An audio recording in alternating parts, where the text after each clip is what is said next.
Harrington, lo primero que habría que decir, creo yo, contextualizar, ¿cierto?, la obra de Harrington en su contexto histórico. Eh, este arquitecto, que justamente es nacional, ¿cierto?, nace en la zona, forma parte de un conjunto bastante interesante de arquitectos que van desarrollando lo que se ha llamado la primera modernidad, ¿eh? La primera modernidad histórica, que es la que prepara a fines del siglo XIX lo que va a ser ya la modernidad plástica, estética de las primeras décadas del siglo XX. En ese sentido, yo creo que Harrington se adapta bastante bien, ¿cierto?, a esta definición de Matei Calinescu, que plantea dos modernidades, una modernidad histórica y una modernidad plástica, estética, que es la que se conoce más fuertemente con la arquitectura moderna, ¿no?, en Chile. Entonces, en ese contexto, yo creo que lo primero que hay que decir que el arquitecto Harrington se desarrolla al alero de una serie de dinámicas y de procesos de transformación y cambios que son fundamentales en la zona portuaria del centro en Chile, en un momento en que Valparaíso tiene un auge económico, un proceso de transformación urbanística destacada, donde se incorporan nuevas tecnologías y donde la ingeniería va siendo cada vez más importante y va tomando los espacios, ¿cierto?, del ejercicio profesional del arquitecto para poder dar cuenta de esta modernidad. Entonces, en ese sentido, Harrington forma parte, por ejemplo, de un séquito de arquitectos, entre los cuales, por ejemplo, hay que nombrar a otros que también desarrollan trabajo en esa época, que son, por ejemplo, el arquitecto francés Alfredo Azincourt-Levy, ¿cierto?, que también tiene esta impronta. Ingenieros importantes como Alfredo Leveque, Ramón Salazar, que tuvieron una importancia en el proceso de transformación del borde costero y la zona portuaria.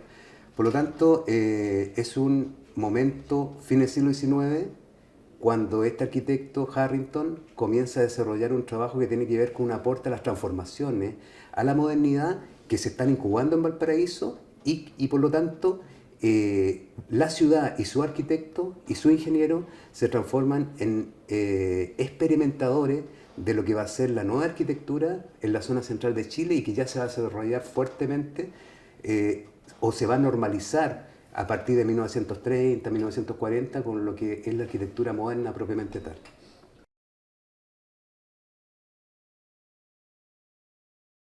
Sí, las fuentes documentales son principalmente, por ejemplo, habría que señalar seminarios de investigación que se han desarrollado dirigidos por la profesora Miriam Weiber, fallecida ya, que se estudia la obra de Harrington en el sector de Playa Ancha en Valparaíso. Entonces, la documentación que existe de esa fuente y también testimonios de los mismos descendientes de los familiares indican que Harrington no tuvo una formación, digamos, universitaria, sino que se aplicó en cursos de arquitectura y en cursos de construcción.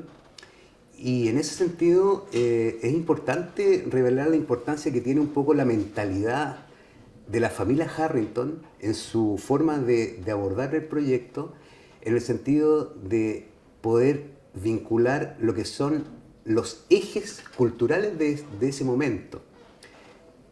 La modernidad histórica significa que él está imbuido de un espíritu de la razón, ¿cierto?, la racionalidad, un espíritu de cómo la arquitectura puede liberarse de los lazos historicistas de la primera mitad del siglo XIX. Y tercero, es una arquitectura muy pragmática.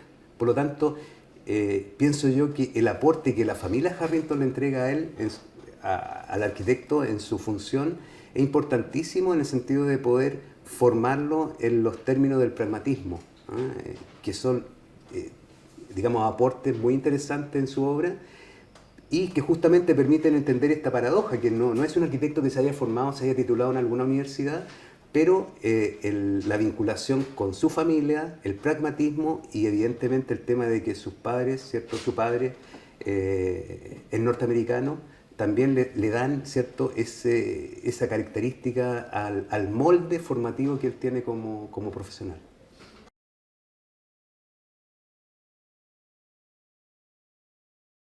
Valparaíso y su desarrollo histórico, urbano y arquitectónico sufre un quiebre importante, como todos lo sabemos, ¿cierto?, con el gran sismo del 16 de agosto de 1906. Y después del terremoto, ¿cierto?, se desarrolla una fuerte demanda de reconstrucción, de financiamiento. Está todo lo que es, a partir de 1912, el plan de reconstrucción de la ciudad, plan de reconstrucción del Almendral, leyes, etcétera. Y justamente es un periodo donde se abre la oportunidad para que grandes profesionales, arquitectos nacionales, pero también extranjeros, lleguen a Chile y a Valparaíso y haciéndose cargo de una serie de obras, ¿cierto? Obras nuevas, reconstrucciones, reparaciones. Y en ese sentido, Harrington, ¿cierto?, creo yo que sabe ubicarse y aprovechar esa oportunidad, que es justamente un momento donde es posible, ¿cierto?, entender esta paradoja. O sea, el terremoto de Valparaíso abre la posibilidad cierta de desarrollar los intentos de una nueva arquitectura. Y esa nueva arquitectura, que tiene que ver con tres factores que son súper, digamos, relevantes a dar a conocer. Primero, Harrington se tiene que hacer cargo, así como otro arquitecto e ingeniero, de poder sincronizar la obra arquitectónica a los procesos de transformación y de relleno de la ciudad. O sea, por ejemplo, los rellenos sobre la playa, que son obras de ingeniería tremenda, son los factores que le van dando la forma predial a la ciudad, a esta manzana alargada, ¿cierto? Los edificios cruceros, en los cuales también Harrington participa. Por lo tanto, el arquitecto tiene que tener una visión muy racional del proceso de elaboración de esos proyectos para que pueda quedar vinculado con la obra arquitectónica. En segundo lugar, el terremoto permite que se desarrollen con mucha mayor soltura nuevas tecnologías y nuevos sistemas constructivos. Entre ellos, los más importantes son las albañilerías de ladrillo, con refuerzos metálicos, con pletina, que van complementándose, digamos, en los edificios, al interior con tabiquerías de roble, con rellenos de adobillo. O sea, en resumen, Harrington, con su visión, como lo decía al principio, ¿cierto?, desde la ingeniería, es muy sabio en poder incorporar tecnologías que él sabe que pueden surtir un mejor efecto ante los terremotos, ante los sismos. Y el tercer factor conducente en esta línea es que la arquitectura comienza a servir como canal de elaboración para nuevos programas arquitectónicos y nuevas tipologías que tienen que ver con los usos comerciales, equipamientos de servicio, entre ellos los hoteles, ¿cierto? Los hoteles es el gran programa donde se puede, digamos, desenvolver la obra de Harrington. Y tercero, no es menor el aporte que él hace también en términos de programas residenciales, que los desarrolla en sectores bien específicos de Valparaíso y en Santiago también. En Valparaíso, en el sector de Playa Ancha, sector de los Cerros Alegre y Concepción, la subida de Ecuador, San Juan de Dios, y en el caso de Santiago, la calle 18. Entonces, ¿puedes nombrar eso de nuevo, por favor? ¿desde qué punto? Desde solo cuando empiezas a nombrar los barrios. Ah, perfecto. Solo Okay. eso, porque la puerta es molestó. Perfecto. Harrington entonces se hace cargo de sectores bien específicos, ¿cierto?, donde desarrollan los equipamientos de tipo residencial. Hacia el sector poniente, norponiente de la ciudad de Valparaíso, ¿cierto?, lo que es Playa Ancha, diseña y construye varios conjuntos residenciales a base de estructuras de madera, estructuras livianas, viviendas de 1 y 2 pisos, entre los cuales está el famoso conjunto Harrington, ¿cierto?, que está ahí en la avenida Gran Bretaña, en Playa Ancha, y también sectores como los Cerros Alegre Concepción, la subida a Ecuador, San Juan de Dios, y en caso de Santiago, el sector de la calle 18. Yo creo que con el correr del tiempo en Chile nosotros estamos revalorizando el ejercicio de una serie de profesionales que le han dado la característica y la impronta y la relevancia a una serie de contextos urbanos en nuestro territorio. Creo que la labor está recién comenzando, o sea, hay muchos arquitectos anónimos que han trabajado en estas líneas y la figura de Harrington en este contexto que yo anunciaba, ¿cierto?, de la modernidad histórica de fines del siglo XIX, tiene que ver justamente con que desde el presente uno puede ver las cualidades de su obra, que tiene que ver con una factura muy funcional. O sea, la obra de Harrington se caracteriza por tener una limpieza programática, una distribución de los programas que es muy lógica. Pero al mismo tiempo uno puede ver en su lenguaje exterior, en su lenguaje estilístico, en obras, por ejemplo, en Valparaíso, como el Gran Hotel Royal, que todavía está en pie en la calle Esmeralda, con otro uso, por supuesto, o en el edificio Dacal, o en el edificio Atalá de la calle Serrano, uno puede ver allí ese lenguaje de elementos estilísticos, ¿cierto? Una serie de pilastras, cornisa, pero muy estilizada. En cambio, cuando uno se introduce y comienza a vivir el espacio arquitectónico de esos edificios, se da cuenta de que está entrando a un mundo mucho más avanzado. O sea, Harrington se adelanta a su época y permite establecer una serie de códigos y de relaciones arquitectónicas del espacio que son antecesoras justamente de esta limpieza y de esta arquitectura moderna que se va a desarrollar mucho después. Entonces, el aporte de Esteban Harrington va mucho más allá del tema constructivo. O sea, yo creo que a raíz de su conocimiento de la lógica constructiva y de las lógicas estructurales, él permite avanzar justamente hacia nuevas cualidades del espacio arquitectónico que están presentes y han dado su fisonomía, ¿cierto?, a estas ciudades, tanto Valparaíso, en menor medida Viña del Mar, y también en el caso de Santiago. Entonces, en esa línea que yo creo que habría que caracterizar cuáles son, a diferencia de otros arquitectos, cuáles podrían ser los aportes de Harrington a la arquitectura. Yo creo que son, de acuerdo a lo que uno puede observar, ¿cierto?, en su obra, en los documentos que se han elaborado en torno a su ejercicio, que son 4. Lo primero es que él elabora nuevas tipologías arquitectónicas basadas en usos comerciales, servicios, entre ellos los servicios hoteleros, y también el tema de la vivienda. O sea, cosa que no es menor, una arquitectura en Valparaíso que en la primera mitad del siglo XIX era todavía con rasgos muy coloniales, ¿cierto? Una arquitectura en adobe, en madera, de un piso. Él la lleva a otro estatus, ¿cierto? Y elabora tipología arquitectónica en respuesta a las demandas comerciales y sociales y administrativas de Valparaíso. El segundo aporte, creo yo, va en la línea de que él es un maestro en el manejo de la escala. O sea, él entiende que la arquitectura es una forma de construir la ciudad. O sea, él no está construyendo solamente edificios, él está promoviendo también una construcción de un paisaje urbano, de una característica del espacio público a través de su arquitectura. Y revisando su obra, uno ve cómo él es respetuoso de sincronizar las alturas de continuidad de la edificación, los anchos de la edificación, el adaptarse a la forma del lote, y por lo tanto creo que ahí hay un segundo aporte. Lo tercero es el tema de cómo él introduce nuevas tecnologías, que no es definitivamente el hormigón armado, pero sí son sistemas tecnológicos mejorados, que tienen que ver con sistemas mixtos, albañilería de ladrillo, ¿cierto?, con refuerzos metálicos, estructuras de madera.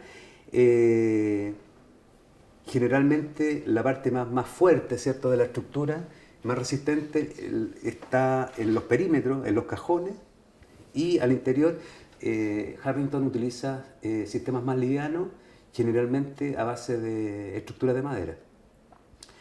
Y lo cuarto en este aporte es que él, ahí ignoro qué grado de conciencia tenía, ¿cierto? Pero él le imprime, aporta a una condición de modernidad de una ciudad-puerto que se está levantando, ¿cierto? Incluso después del terremoto de 1906, y por lo tanto él es expresión también de la coherencia que tiene una ciudad en proceso de modernización y una arquitectura que se está abriendo a nuevas demandas, ¿cierto?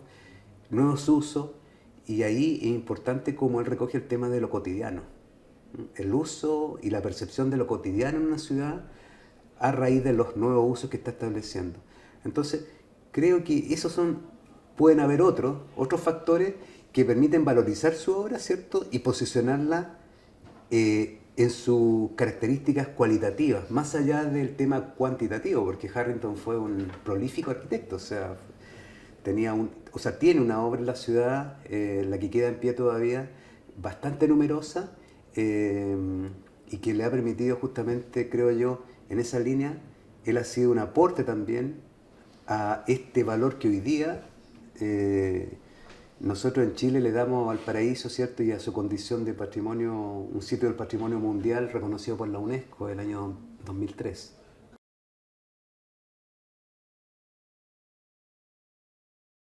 Creo que eso es muy relevante lo que señalas en el sentido de establecer el rol que va teniendo la arquitectura como apoyo de una condición de una arquitectura que también tiene que ser pública, de una arquitectura que junto con resolver eficientemente las demandas programáticas de uso, también tiene que cumplir con una obligación de construir la ciudad. Es importante, por ejemplo, 60 y tantos años, ¿cierto? Vive Harrington, todos saben, ¿cierto?, la forma trágica que fallece, pero justamente el periodo que cubre este arquitecto es muy sintomático, 1873 hasta 1936. Es justamente el periodo en que la arquitectura en Chile deja, ¿cierto?, los amarres de la arquitectura más colonial, con una factura distinta, y se comienza a ubicar en otro paradigma cultural. Fines del siglo XIX, ¿cierto? Los procesos de industrialización, pero también el aporte que le va dando este sentimiento romántico a la arquitectura, la entrada del eclecticismo, ¿cierto? La mezcla, el eclecticismo visto en su condición positiva, o sea, un momento en que pueden comenzar a interpretarse y reelaborarse nuevas relaciones arquitectónicas, y su vida culmina justamente en 1936, una época que comienza a desarrollarse en la zona, en la quinta región, en Valparaíso, en Viña del Mar, la arquitectura moderna, ¿eh? La arquitectura moderna estéticamente hablando, porque justamente 1936-1937 es el año que se inaugura la primera obra de arquitectura moderna en Valparaíso, que es el edificio de la estación Puerto, a cargo de otro arquitecto posterior, ¿cierto?, que es Luis Herrero Cerqueaga, autor de la estación Puerto. Por lo tanto, Harrington, creo yo, presta un servicio, digamos, público, urbano, de preparar, es el vestíbulo de la modernidad de Valparaíso. Y esa modernidad que se elabora en Valparaíso es la que va a ser ocupada y reinterpretada posteriormente en otras partes de Chile, especialmente en Santiago a partir de 1940.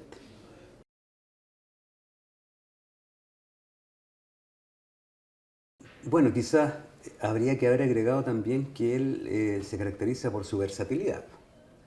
O sea, es versátil, es un arquitecto que también juega mucho con la parte constructiva, eh, colabora mucho en el trabajo el hermano de él, ¿cierto? Ricardo. Ricardo se hace cargo de la parte más tecnológica, ingenieril, y Esteban Harrington se dedica al diseño, pero justamente su versatilidad le permite plantearse también con la misma prestancia y calidad en obras de carácter doméstico, que son residencias, conjuntos habitacionales y otros edificios de mayor escala, ¿cierto?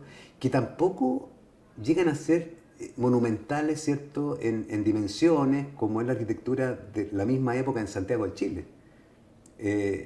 Pero ese elemento a él le permite ser muy consciente que para lo doméstico él utiliza unos patrones arquitectónicos distintos que los que utiliza con la otra arquitectura de mayor escala.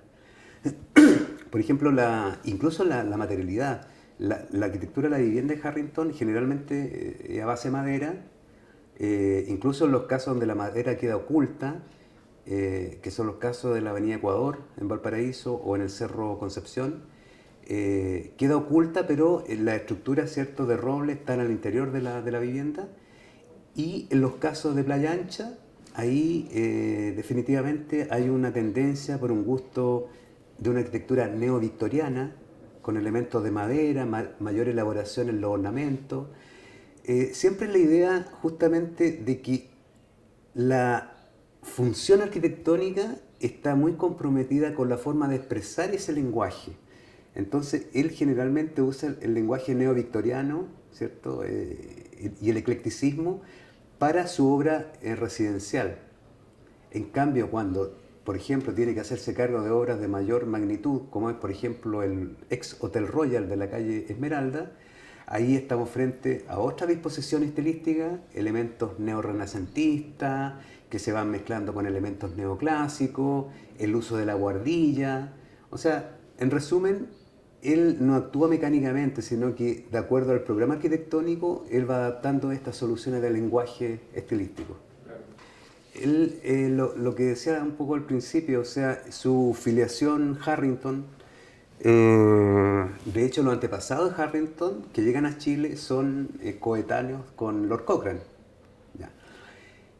En su vida, Harrington está siempre muy vinculado con la cultura anglosajona, especialmente, digamos, hay un flujo de información muy fuerte con Estados Unidos y en ese caso con muchas zonas de Estados Unidos, pero específicamente con San Francisco, y de ahí seguramente viene esta tendencia, ¿cierto?, en el caso de la vivienda, de justamente utilizar lenguaje estilístico que tienen que ver con los revivals, ¿cierto?, con estos estilos arquitectónicos que se recuperan y se establecen eclécticamente en la obra, entre los cuales, como digo, están los neovictorianos, pero también están los elementos Georgian, que también seguramente los trae o los adapta desde esta cultura de San Francisco también como una ciudad-puerto. Entonces hay varios como vasos comunicantes. Quizá lo importante de decir a partir de eso que tú señalas es que Harrington es un arquitecto que no está conectado con la cultura, a diferencia de otros arquitectos, con la cultura europea, ¿cierto? La cultura arquitectónica pura europea, sino que sus tendencias tienen que ver, insisto, mucho más con el espíritu norteamericano, la influencia del pragmatismo, ¿cierto? No solamente el aporte, sino que el rol que cumple la razón, el número, la ingeniería en la configuración del espacio arquitectónico. Harrington, creo que es importante ejemplificar esto que señalo con lo siguiente. Harrington es contemporáneo de otros dos grandes arquitectos en Valparaíso. Harrington convive en Valparaíso, ¿cierto?, el desarrollo de Valparaíso y en la obra arquitectónica con Renato Schiavone y Arnaldo Barison. Schiavone y Barison son arquitectos italianos que llegan muy jóvenes, justamente después del terremoto de 1906, a hacerse cargo de una serie de obras en Valparaíso. Pero Schiavone, ¿cierto?, mucho más influido por el gusto europeo y especialmente italiano, desarrolla una obra que tiene que ver mucho con la factura ornamental, ¿cierto?, los elementos de estilo. Hay un gusto, una estética mucho más cercana a los elementos clásicos de la arquitectura. En cambio, en la misma época, Harrington está haciendo una arquitectura que va muy de la mano con las necesidades domésticas, digamos, con la emergencia del nuevo uso en la ciudad. Y ahí hay una diferencia, o sea, Harrington es mucho más prolífico, construye mucho más, en cambio Scavone y Barison construyen menos, pero con otra cualidad arquitectónica. Entonces, no es menor el tema del el vínculo cultural que se establece, pienso yo, entre Chile, Valparaíso y Estados Unidos, en el caso de este arquitecto.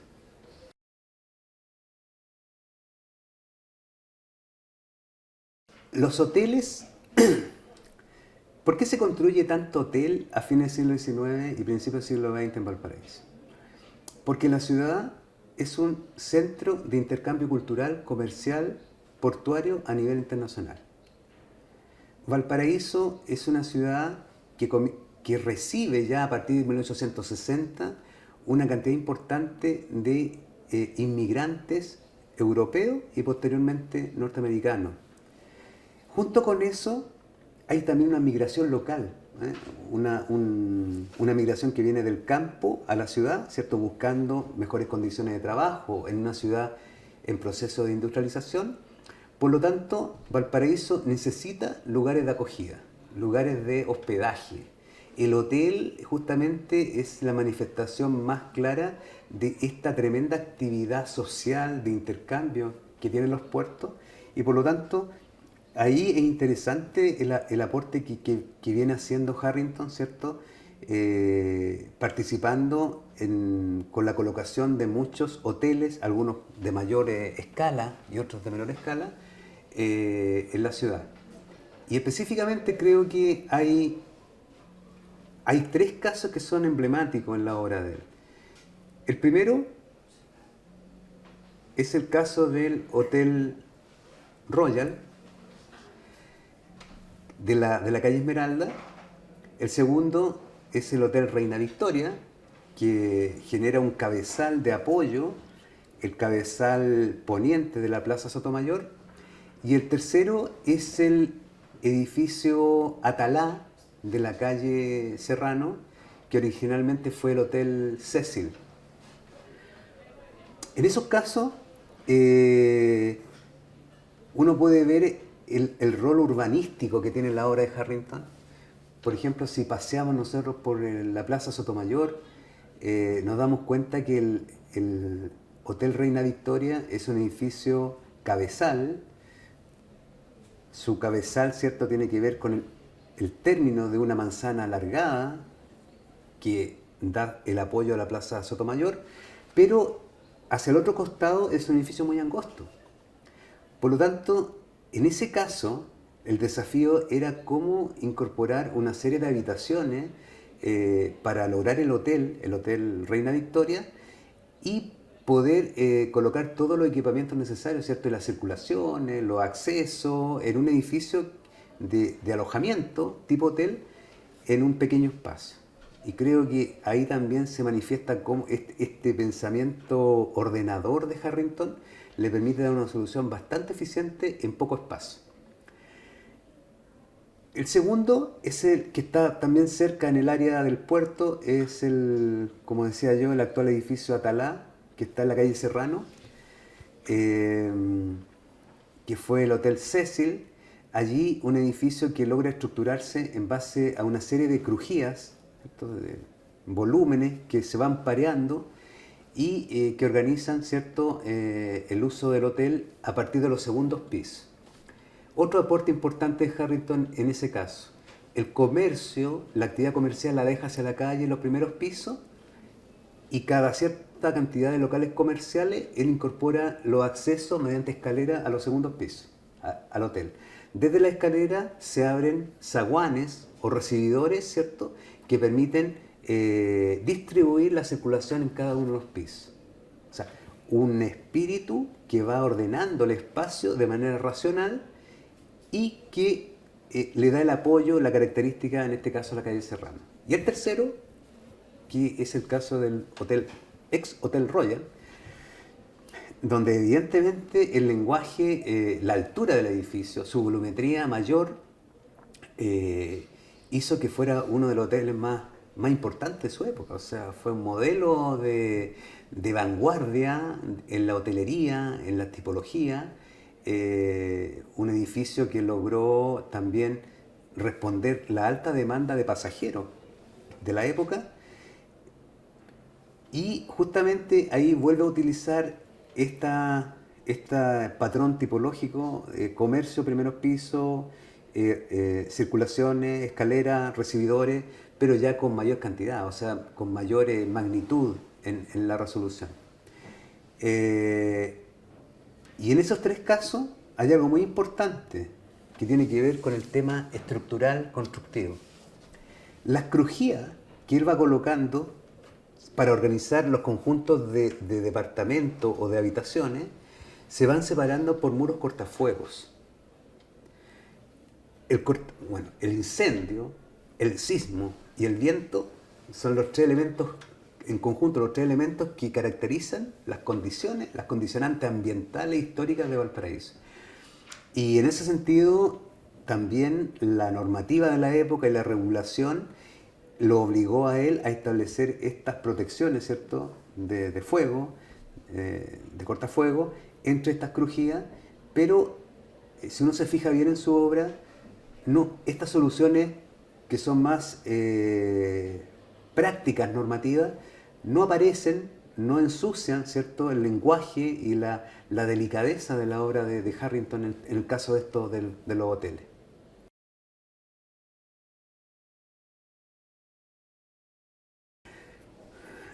Ya, verdad que estábamos en la obra, nos quedamos solamente con los hoteles. Eh, a ver, yo creo que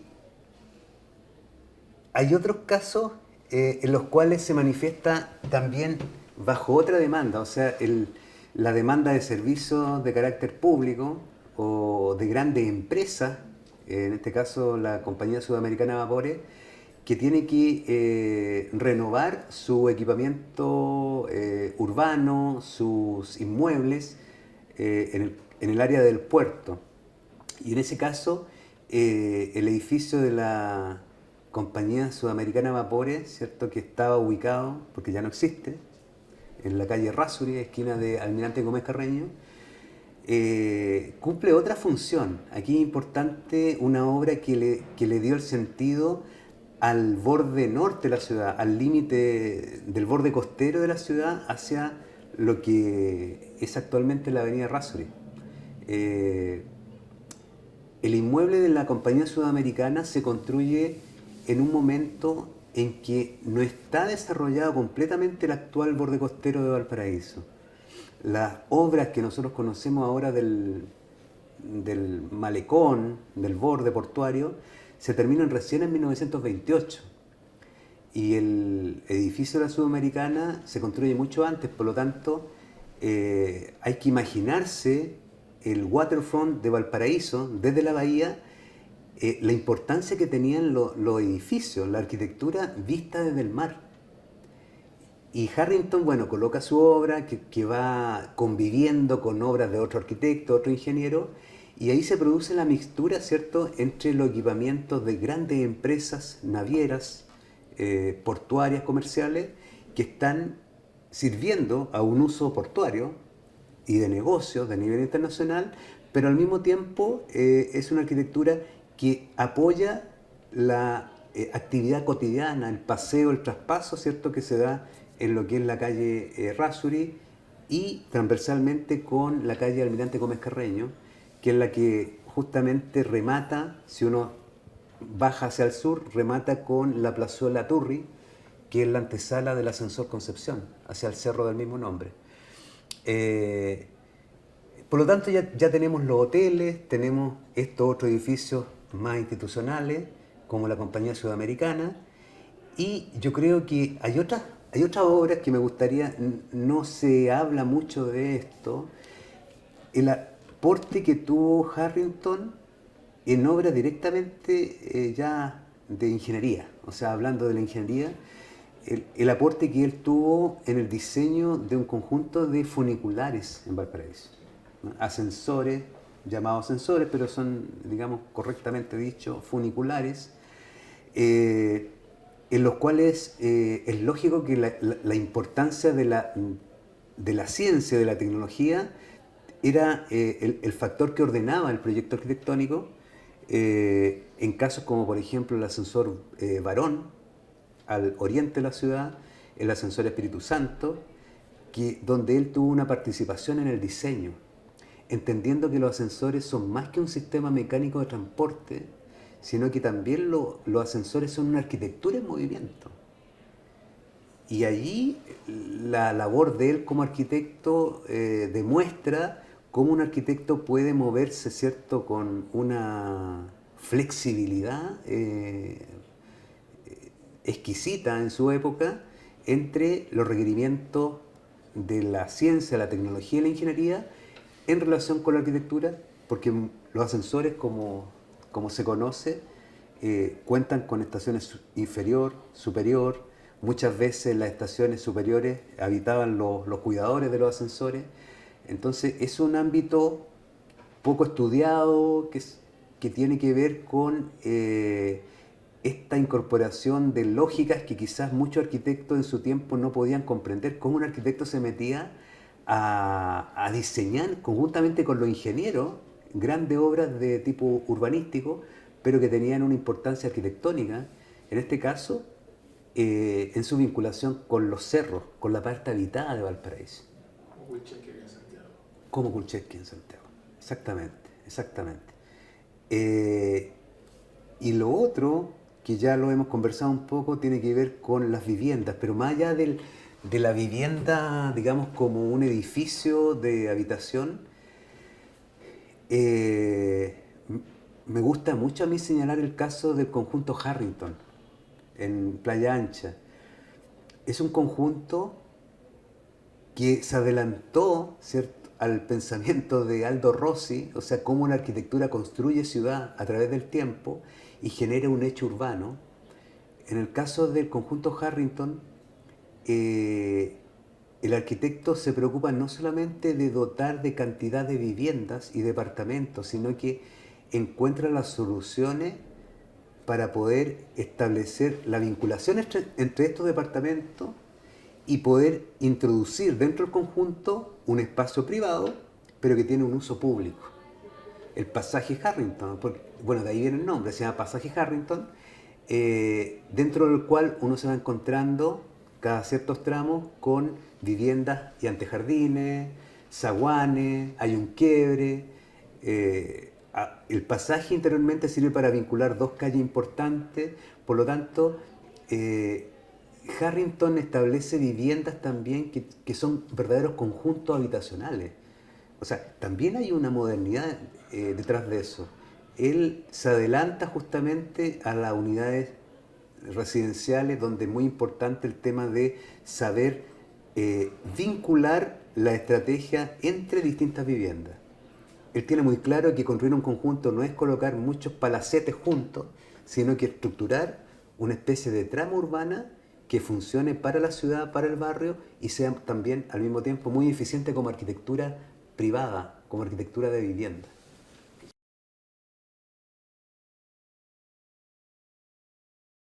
Sí, ahí hay dos factores que son relevantes.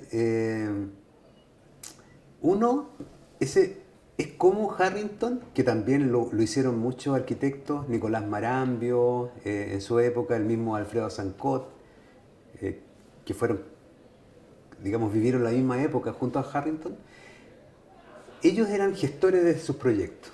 O sea, hay un tema que también se adelanta en nuestra época, que ahora nos puede parecer muy normal, pero la oficina Harrington era una oficina de arquitectura, de construcción y de gestión. O sea, había una gestión, digamos, con el terreno, había un diseño, ¿cierto?, que seguía un proceso, digamos, de diseño, y desde la fase más básica hasta el proyecto final. Estaba la fase de la construcción y seguramente estaba la fase de la venta, de la postventa, o sea, después del proyecto. O sea, todas esas operaciones bajo las manos de una misma oficina, en el caso especialmente de las viviendas, a diferencia obviamente de los encargos que le venían de afuera, de instituciones o de empresas. Ese es el primer rasgo que pienso yo que también se adelanta. O sea, él comienza a hacer funcionar una oficina de arquitectura como se hace hoy día una oficina de arquitectura. Y segundo, es lo que señalas tú en el sentido de que no se hace lo que ahora se hace con la vivienda, por ejemplo, social. Él, a pesar de estar consciente que está organizando conjuntos residenciales, como el caso de Playa Ancha, bueno, el pasaje Harrington es uno, pero tiene otros más, él da soluciones diversas, o sea, hay una variedad de soluciones espaciales, programáticas, de superficie, incluso obviamente de costos, hay viviendas más económicas que otras, que permiten que se pueda prestar justamente para una riqueza de oferta arquitectónica, de cualidad arquitectónica, demostrando que la variedad de soluciones no desmerece la integridad, ¿cierto?, del conjunto arquitectónico de las viviendas. O sea, son dos factores, primero el de la gestión del proyecto y la obra, y el segundo, el ser muy sensible a que el habitante requiere distintas soluciones arquitectónicas, evitando también la normalización. Y que es importantísimo, porque si uno, digamos, vincula los aspectos, uno pudiera pensar que estaba tan imbuido de su aspecto ingenieril que eso lo llevó a normalizar y a estandarizar las soluciones arquitectónicas.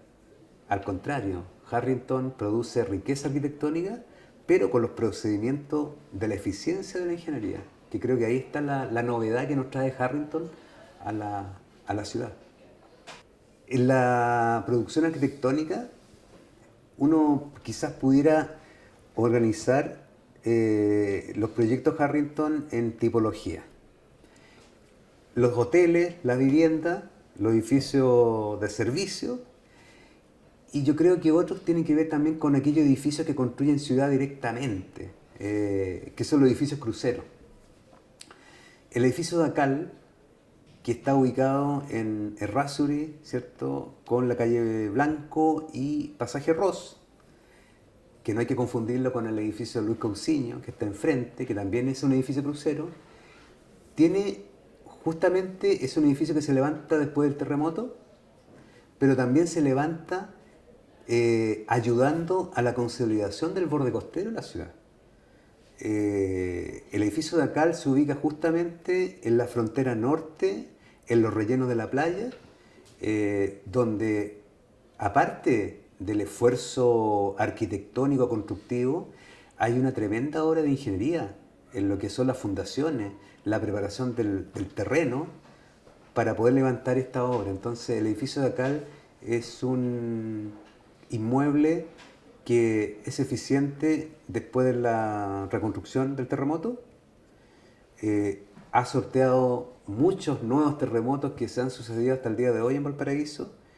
Y en tercer lugar, es una prueba de que es posible a través de la arquitectura fortalecer la imagen y el funcionamiento urbano. En este caso, a través de una morfología que es el edificio crucero, que es muy propio justamente de estos procesos de relleno constante de la ciudad de Valparaíso.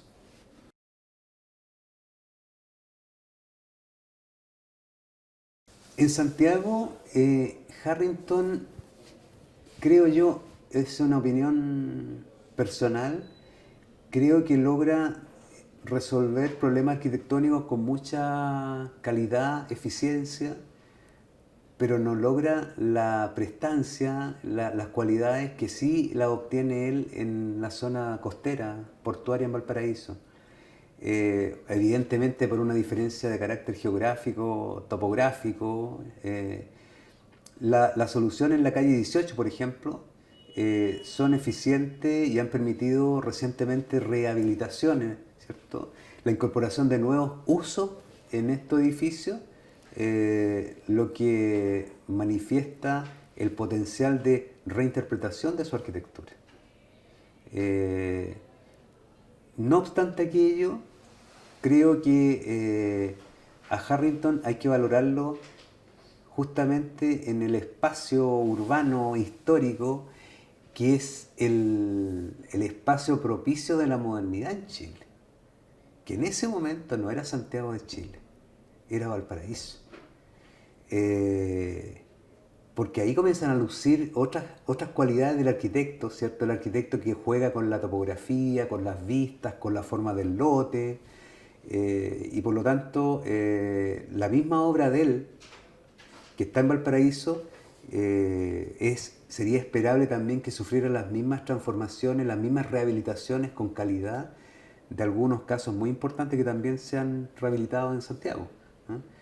Y también por un tema de cantidad. O sea, creo yo que los casos de la calle 18 se incorporan y aportan al lenguaje urbano de la calle 18 y de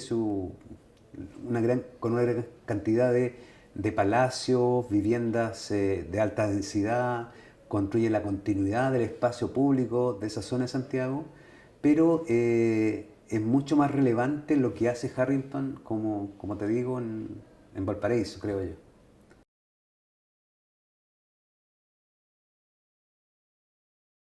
A Valparaíso hay que verlo desde la óptica de un centro de experimentaciones. Creo que es importante no quedarse con el Valparaíso, ¿cierto? Solamente la ciudad y como que Harrington actuó solamente en Valparaíso. La obra de Harrington se elaboró en Valparaíso, en menor cuantía también en Santiago de Chile, pero los efectos que tuvieron fueron para el resto de la zona central de Chile. Ahí hay una primera cosa que hay que señalar.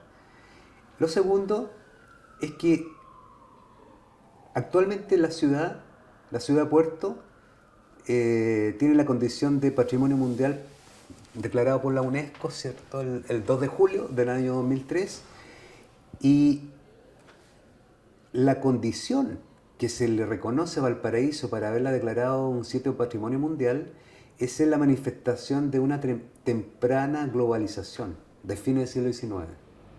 A Valparaíso se le declara Patrimonio Mundial por ser una expresión de la modernidad de fines del siglo XIX.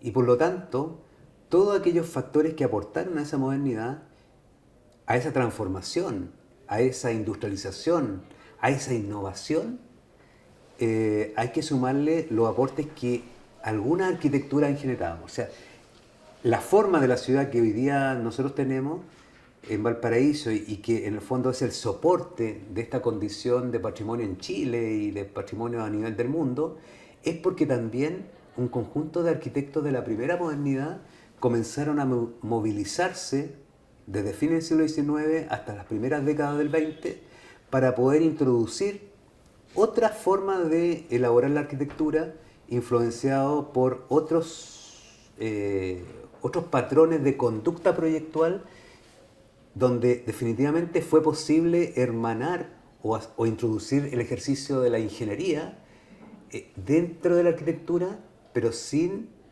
necesariamente hacer que esa arquitectura perdiera su cualidad.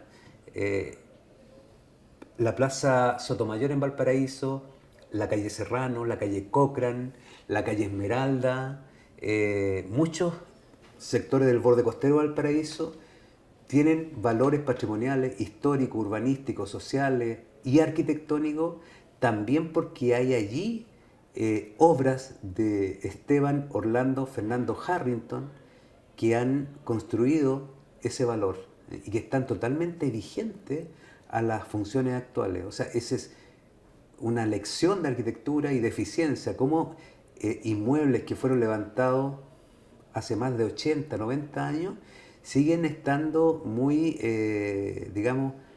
vigentes a los usos actuales de la ciudad, a las necesidades, y más allá de eso siguen estando en potencia, preparados para recibir nuevos usos, nuevas transformaciones. A veces ese es como el milagro que genera la arquitectura, o sea, trascender a su época y permitir que sea un soporte reutilizado por nuevas generaciones ante nuevas demandas, ¿no?